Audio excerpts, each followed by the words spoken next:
안녕하십니까 여러분. 경영학 일반이죠. 지식혁명 제3주차 강의를 하겠습니다. 모두 50분에 걸쳐서 22장의 슬라이드를 함께 보시면서 생각해 보겠습니다. 오늘의 주제는 문자 이야기인데요. 문자라고 하는 것은 인류 역사에서 굉장히 중요한 역할을 했습니다만 지역에 따라서 다른 양상을 보였어요. 그 중에 하나가 가장 먼저 등장한 문자, 즉 오리엔트 지방에서, 오리엔트라면 오늘날의 이란, 이라크 지방이죠. 그 이란, 이라크를 비롯한 중동 지방에서 점토판에다가 글씨를 쓰기 시작했는데요. 그것이 결국 어디까지 연결이 되냐면 남쪽에 있는 이집트까지 영향을 미쳐서 이집트에서 드디어는 파피루스는 식물이죠. 파피루스의 점토판은 흙으로 된 판이고 파피루스는 식물의 잎사 위에 쓰는 그런 글씨로 변해가는 문명의 엄청난 변화 과정을 지금 여러분은 잘 감이 오지 않겠지만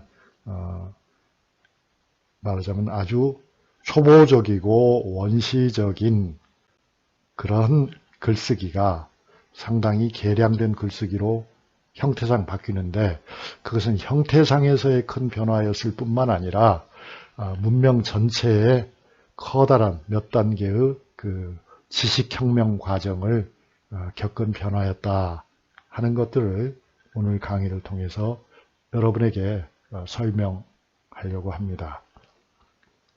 이제 맨 먼저는 점토판 이야기부터 시작하겠습니다. 점토판에 글씨가 처음 등장한 것은 지금부터 약 4,600년 전이죠. 우리가 지금 단기 4,300~400년 되었다라고 그렇게 얘기하잖아요. 그러니까 우리가 말하는 전설상의 단군보다도 좀 앞섰던 것이 이 수메르 문화인데 우리하고 차이는 있죠. 우리는 그건 어디까지나 전설에 지나지 않고 실제로 지금부터 4,000년 전에 조선이라고 하는 고조선이라고 하는 국가가 있었다는 증거는 찾기 어렵습니다. 그런데 수메르에 보면 오리엔트 지방에서는 그때 이미 문자의 기록이 나타나고 있다. 이게 바로 지금 여러분 눈앞에 보이는 것이 점토판에 새겨진 글씨입니다. 점토판이라고 하는 것은 말하자면 진흙판을 여러분이 생각하시면 되겠어요. 그 판이 몰랑몰랑 할 때, 그때 이제 뭔가 도구를 가지고, 날카로운 도구를 가지고 가로, 세로, 그리고 원형 또는 삼각형의 무늬를 찍은 겁니다. 그런데 이것은 보기 좋아라고 만든 그런 미학적인 무늬가 아니죠. 그게 아니고 내용이 있는 텍스트다. 즉 문장이다. 그래서 이렇게 세로로 이렇게 선이 쳐진 것 보이시죠, 여러분? 또 각각의 그 그러니까 세로로 된 것은 우리가 보통 열이라고 하잖아요. 그 열을 자세히 보면 그 안에 다시 몇 개의 가로 나누기가 보입니다. 그러니까 어쨌든 위에서부터 아래로 쭉 써내려 갖고 오른편이나 또는 왼편에서 시작해서 반대쪽으로 글을 써 내려갔음을 알 수가 있죠. 이건 뭘로 했을까요?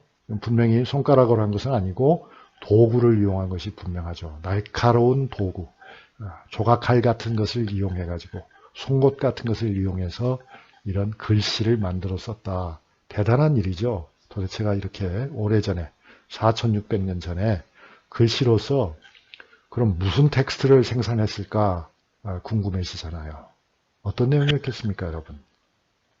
중국의 경우에 보면은 최초의 텍스트는 종교적이었죠. 종교적이면서도 농업과 관계가 되는 그런 내용이었습니다. 수메르는 어땠을까요?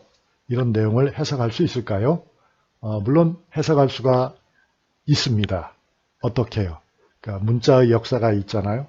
이 수메르에서부터 시작되는 문자들이 주변 지역에서 또 다른 문자로 변화해 나가면서 그런 텍스트들이 축적이 되어 있습니다. 그래서 그걸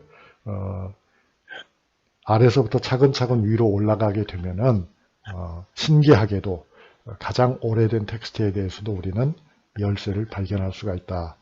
전문가들은 그렇게 할 수가 있는 거죠.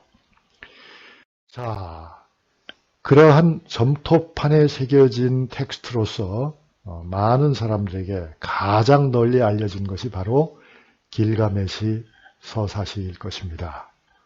이 길가메시 서사시가 적혀 있는 점토판을 자세히 한번 보시기 바랍니다. 보면은 옆으로 쭉 줄을 쳐가지고 거기에 많은 텍스트를 쓰고 있음을 알 수 있고요. 말하자면 페이지에 해당하는 부분이 위에서부터 아래로 종으로 이렇게 쭉 구획이 나눠져 있죠. 그런 걸 보면 한 판 안에서도 1페이지, 2페이지를 나누고 각각의 페이지를 수십 개의 줄로 나눠서 행으로 나눠서 상당히 긴 텍스트를 썼다 하는 것을 우리가 충분히 짐작할 수 있죠. 이 텍스트를 잘 몰라도. 이 텍스트는 길가메시라고 하는 우르크라는 도시국가입니다. 그 도시국가의 영웅의 이야기를 적은 것입니다. 그러니까 그에 말하자면 일대기를 적은 것이에요.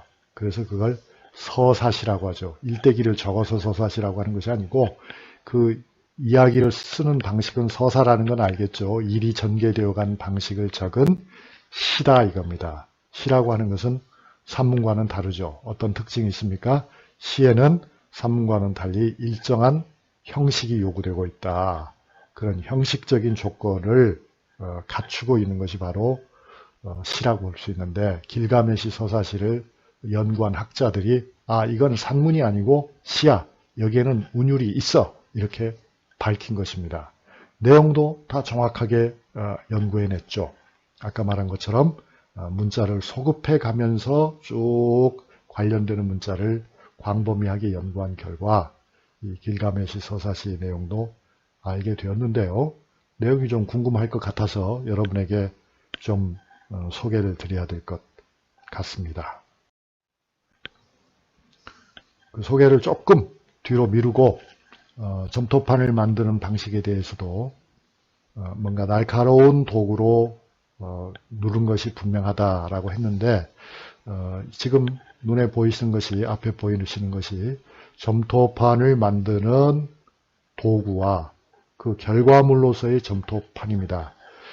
제가 독일에서 공부할 때 목격한 것입니다만 독일에도 현재 지금 독일에 그런 전문가들이 많아요. 세계에서 가장 많아요. 그런데 거기에도 몇 명의 학자들이 점토판 연구를 하고 그들은 실제로 점토판에다가 텍스트를 작성하기도 합니다. 그러니까 이 점토판에 쓰인 텍스트를 현대 언어로 영어라든가 독일어로 번역도 하지만 거꾸로 그들은 워낙 실력이 출중하니까 현대의 텍스트를 점토판에 옮겨서 이 언어로 번역하는 것도 할 수 있더군요. 참으로 놀라운 일이죠. 그때 사용하는 도구가 바로 이 펜과 같은 것입니다. 어때요? 철자는 우리가 정확하게 읽을 수 없지만 맨 먼저 봤던 점토판의 글씨하고는 수메르의 글씨하고는 글씨가 상당히 다르죠. 그리고 우리가 조금 앞에 봤던 길가메시의 글씨하고는 좀 유사한 형태인 것 같습니다.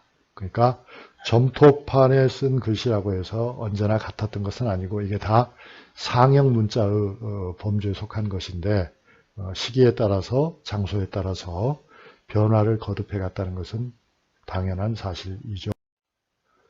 길가메시 서사시는 참으로 유명해서 아마 여러분 중에도 길가메시 서사시를 읽어본 사람도 있을 것 같아요. 지금 여기 제가 여러분에게 소개하는 것은 버무사에서 나온 아주 작은 문고판이죠. 문고판인데 길가메시 서사시는 서사라고는 하지만 그러니까 한 영웅의 일대기를 적은 것인데 그렇게 아주 두꺼운 책은 아닙니다. 이 시기는 그렇게 두꺼운 책을 생산하는 시기는 아니었고요. 그러니까 정치적 영웅이자 종교적 영웅인 길가메시라고 하는 사람에 관련된 이야기를 아주 문학적인 형태로 잘 표현하고 있다. 이것은 우리가 전에 봤던 중국 초기에 갑골문자라고 하는 게 생각나십니까? 그 뼈에 새긴 글씨들. 그때도 그 갑골문을 새길 때는 분명히 붓으로 쓴 것이 아니라 끌이라든가 송곳 같은 것으로 뼈에다가 긁어서 글씨를 표시했다는 걸 우리가 설명했는데 약간의 차이는 있지만 전체적으로 보면은 좀 비슷한 점도 있는 것 같아요. 그러니까 텍스트의 내용도 뭔가 종교적이면서 신과 관련이 되는 그런 내용이라는 점은 유사하죠. 그러나 차이는 있죠. 이 길가메시의 경우에는 한 영웅의 일대기이고 우리가 본 고대 중국의 갑골문의 것들은 점치는 내용이었죠. 그러니까 뭐 전쟁을 해도 좋은지 언제 해도 좋을지 이번에 농사는 잘 될지 비는 언제 오는지 뭐 그런 내용들이니까 훨씬 더 실용적이고 중국 사람들 역시 실용적이에요. 실용적이고 통치에 관계되는 산업에 관계되는 그런 내용이었다고 한다면 길가메시는 훨씬 종교적인 내용의 것이었습니다.